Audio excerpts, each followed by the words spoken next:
Hello students, आप सभी का हमारे चैनल विद्या क्लास 10th में स्वागत है। इस क्लास में हम देखेंगे क्लास 10th हिस्ट्री का chapter 2 nationalism in India. Students, इस क्लास में हम देखेंगे नेशनलिज्म इन इंडिया के जितने भी इंपॉर्टेंट क्वेश्चन आंसर्स है और जो भी क्वेश्चन आंसर्स प्रीवियस ईयर्स के बोर्ड एग्जाम्स में आ चुके हैं उन क्वेश्चन आंसर्स को हम इस वीडियो के अंदर कवर करेंगे। स्टूडेंट्स, तो इस वीडियो को एंड तक ज़रूर देखें। हर पेज को रीड करने के बाद मैं उस पेज को लैंडस्केप में करूँगा, जिससे आप उस पेज का स्क्रीनशॉट ले सकोगे और आप उस पेज का प्रिंट आउट भी निकलवा सकते हो। तो चलिए स्टूडेंट्स, वीडियो को स्टार्ट करते हैं। Question number first, what was satyagraha? Name any two places where satyagraha was launched by Gandhi ji. Answer, satyagraha was a non violent method of mass agitation against the oppressor. The idea of satyagraha emphasized the power of truth and the need to search for truth. First point, Champaran 1916. Gandhiji launched the satyagraha to inspire the peasants to struggle against the oppressive plantation system. Next point, Kheda 1917. Gandhiji launched the Kheda satyagraha to support the peasants who were not in position to pay the revenue due to crop failure. Question number 2. Mention any 4 factors which were responsible in arising the spirit of nationalism in India. First point, political unification of the country under the Britishes. Next point, destruction of India's old social and economic system. Next point, development of modern trade and industry. Next, the sense of being oppressed under colonialism provided a shared bond that tied many different groups. आप इस page का screenshot ले सकते हो students. Question number 3. What was the impact of the First World War on India? Answer, the war created a new economic and political situation.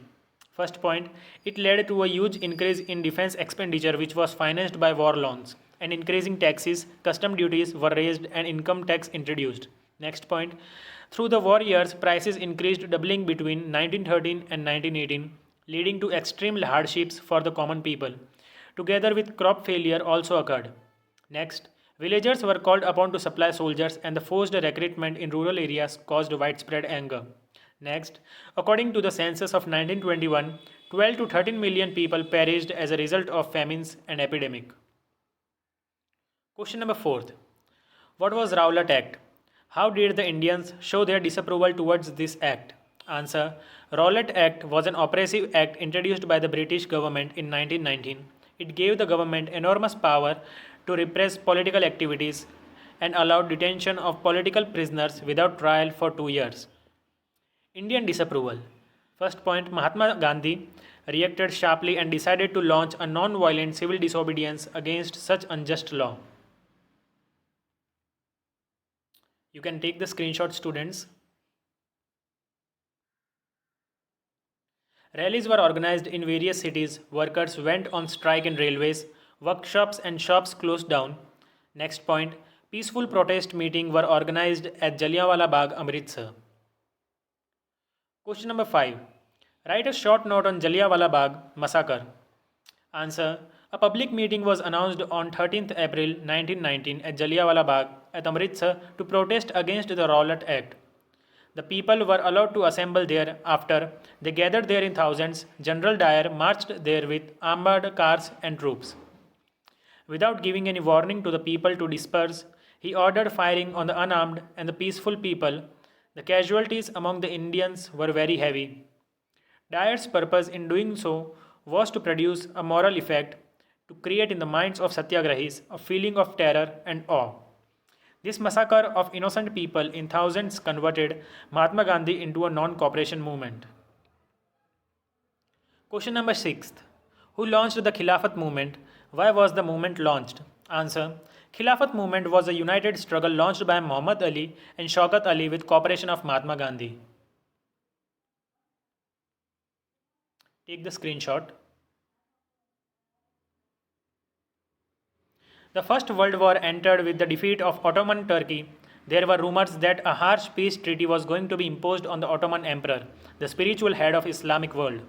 The Sultan was depressed by real authority over those territories which were felt under his control. This anchored the Muslims in India. Next point, to defeat the Khalifa, the Khilafat committee was formed in 1919 in Bombay. Question number 7. Write the effects of non-cooperation movement on the economic front. First point, fall in imports. Foreign goods were boycotted, liquor shops picketed, and foreign clothes burnt in huge bonfires. The import of foreign clothes halved between 1921 and 1922, its value dropping from rupees 102 crore to rupees 57 crore. Next point, boycott of foreign goods.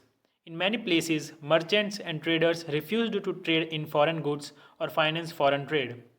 Next, boost for Indian industry. As the boycotted movement spread and people began discarding imported goods, which are clothes, and wearing only Indian ones, production of Indian textile mills and handlooms went up. Question number 8. What were the factors responsible for the gradual slowdown of the non-cooperation movement?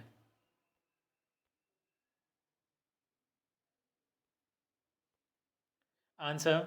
First point, expensive khadi. The khadi cloth was often more expensive than mass-produced milk cloth and poor people could not afford to buy it. Next point, no alternative. The boycott of British institutions posed a problem. For this movement to be successful, alternative Indian institutions had to be set up so that they could be used in the place of the British institutions. But these were slow to come up. Next, local movements with different interpretation, workers, industrialists, peasants, traders that had their own interpretation of Gandhi's notion of Swaraj, they started using violent methods for their demands. Question number 9. How did the non-cooperation movement spread to the countryside? Or it can be also asked in different question. How did the peasants of Awadh used different methods to achieve their goal? Explain. So the answer for both the question is first point, participants. In the countryside, the movement was led by the peasants, tribals, and the local leaders. For example, in Awadh, it was Baba Ramchandra, who was a sannyasi who had earlier been to Fiji as an indentured labor. Next point, the talukdars and the landlords of Awadh were demanding very high rents and a variety of other taxes. Take the screenshot. Next point, peasants had to do beggar and work at the landlord's farm without any payment. Next, the movement in the countryside had a different angle. In many places, Nai Dhobi Bandhs were organized. Even national leaders like Jawaharlal Nehru went to villages in Awadh to know the grievances of people. By October, the Awadh Kisan Sabha were set up, headed by Jawaharlal Nehru, Baba Ramchandra, and a few others. When the movement spread in 1921, the houses of talukdars and merchants were attacked. The movement turned violent, which was not liked by some of the Congress leaders. Question number 10. Explain the main features of Gudem Rebellion. Answer. First point, the Gudem Rebellion appeared in response to the non-cooperation movement in 1921. Next point, the Gudem Hills of Andhra Pradesh, a militant guerrilla movement, spread in the early 1920s under the leadership of Alluri Sitaram Raju against forest laws. Next, the rebels proclaimed that he was an incarnation of God as he could make correct astrological predictions and heal people. Next, Raju talked of the greatness of Mahatma Gandhi and was inspired by a non-cooperation movement and persuaded people to wear khadi and gave up drinking. But at the same time, he asserted that India could be liberated only by the use of force, not by non-violence.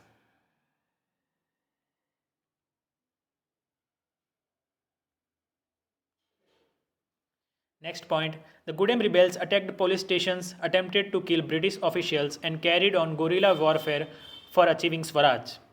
Next point, Raju was arrested and executed in 1924. Question number 11. Why was the Swaraj party formed? By whom the party was formed? Answer is, there were some Congress leaders who argued the idea of fighting the British from within the legislative councils. They wanted to pressurize the government for various reforms through councils.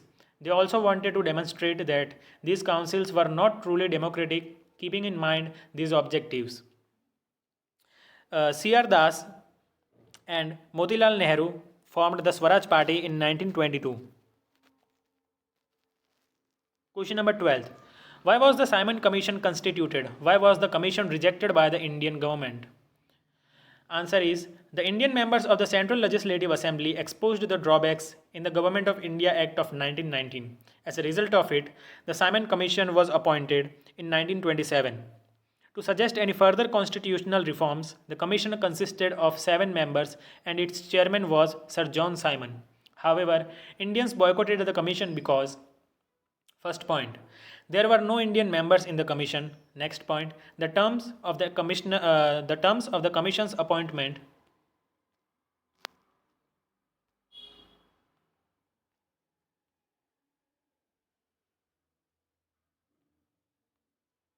Take the screenshot. Appointment did not give an indication of Swaraj, while the demand of the Indians was only Swaraj. Question number 13th. Describe the main events leading to Salt March and civil disobedience movement in 1930s. First point, failure of the Simon Commission. The Simon Commission was constituted in response to the national movement, but the commission failed to satisfy the Indian people and the leaders. All the parties, including the Congress and the Muslim League, participated in the demonstrations in an effort to win them over the Viceroy, Lord Irwin. Lord Irwin announced in October 1929 a vague offer of dominion status, but even this failed to satisfy the leaders. Next point, Purna Swaraj. In December 1929, under the presidency of Jawaharlal Nehru, the Lahore Congress formalized the demand of Purna Swaraj or full independence for India. It was declared that 26th January 1930 would be celebrated as the Independence Day, when people were to take a pledge to struggle for complete independence. But the celebrations attracted very little attention, so Mahatma Gandhi had to find a way to relate this abstract idea of freedom to more concrete issues of everyday life. Next point, rejection of Gandhi's 11 demands. On 31st January 1930, Mahatma Gandhi in a statement put forward 11 demands to correct the wrongs done to the Indians. He assured the Viceroy that he would withdraw the civil disobedience on British government's acceptance of these demands. However, Gandhi's demands were declared to be unrealistic by the Viceroy. Next point, economic causes. The Great Depression of 1929 had a deep impact on the Indian economy, especially on agriculture. Prices of agricultural produce began to fall from 1926 and collapsed after 1930. As the demand for agricultural goods fell and export declined, peasants found it difficult to sell their harvest and to pay their revenue. The government refused to lower the taxes, so by 1930 the farmers were in poor condition. So the last point is support from business class. The business class was keen on expanding their business and were against the colonial policies that restricted business activities. They decided to provide financial support to the civil disobedience movement when it was launched. Students, तो यहाँ पर हमारे जो 13 question answers है वो complete होते हैं. बाकी के क्वेश्चन आंसर्स हम नेक्स्ट वीडियो में इस वीडियो के नेक्स्ट पार्ट में कंटिन्यू करेंगे, क्योंकि वरना ये वीडियो बहुत लंबी हो जाएगी. स्टूडेंट, अभी तक आपको ये वीडियो अच्छी लगे तो प्लीज़ हमारे चैनल को सब्सक्राइब करें और इस वीडियो को लाइक ज़रूर करें.